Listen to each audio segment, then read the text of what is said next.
parler des caractéristiques du Rolex et du Smile. Nous allons donc nous intéresser aux conséquences du Rolex Smile sur la biomécanique cornéenne. Nous avons réalisé une étude rétrospective dans laquelle nous avons comparé des patients opérés par Rolex Smile sur notre plateforme avec des patients myopes opérés par ultralasique avec la même zone optique. Dans nos deux groupes, l'équivalence sphérique préopératoire était d'environ -4 dioptries. L'acuité visuelle post-opératoire est excellente et proche de 10 dixièmes.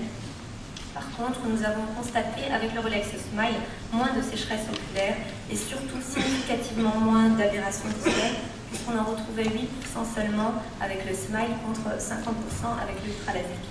Nous expliquons cela par l'absence de capot cornéen, ce qui permet le respect des troncs nerveux qui étaient sectionnés par le capot, ce qui entraînait une hypoesthésie cornéenne et une diminution de la sécrétion lacrymale réflexe.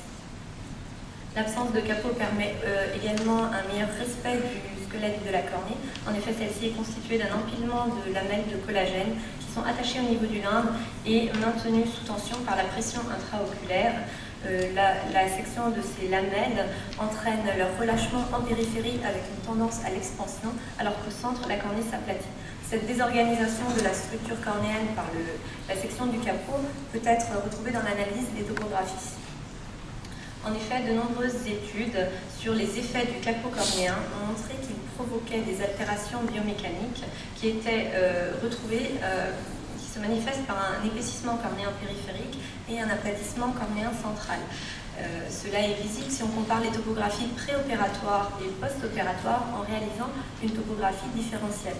Remarquez ici l'épaississement périphérique en bleu et en jaune l'aplatissement cornéen central. Nos topographies différentielles retrouvent un aspect similaire avec en haut l'ultralasique, et si on compare avec le Rolex Smile en bas, on constate que ces modifications, bien que présentes, sont tout de même moins marquées puisque les valeurs de l'aplatissement central sont moins élevées et qu'il existe du vert en périphérie, témoin d'un moindre épaississement. Sur les myopies plus faibles, cette différence est d'autant plus flagrante puisque vous remarquez avec le Rolex Smile du vert en périphérie et au centre, c'est-à-dire très peu de variations entre les topographies pré- et post-opératoires.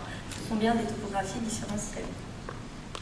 Nous avons donc moins d'aberrations sphériques d'ordre élevé avec le Rolex Smile du fait d'une moindre variation de la zone de transition, du fait d'un moindre nombre de lamelles antérieures endommagées. Cynthia Roberts dit que la cornée n'est pas un morceau de plastique, mais qu'elle a une réponse biomécanique. Nous pensons aussi aller vers une diminution du risque de kératectasie. En effet, la solidité des 40% antérieurs du stroma cornéen est équivalente au double de celle des 60% postérieurs. C'est cette partie antérieure qui est mieux respectée par le Rolex Smile, et Reinstein encourage à la respecter davantage en découpant le lenticule réfractif plus en profondeur dans le stroma, en craignant moins pour l'épaisseur du mur postérieur résiduel du fait de la meilleure stabilité biomécanique et en Merci.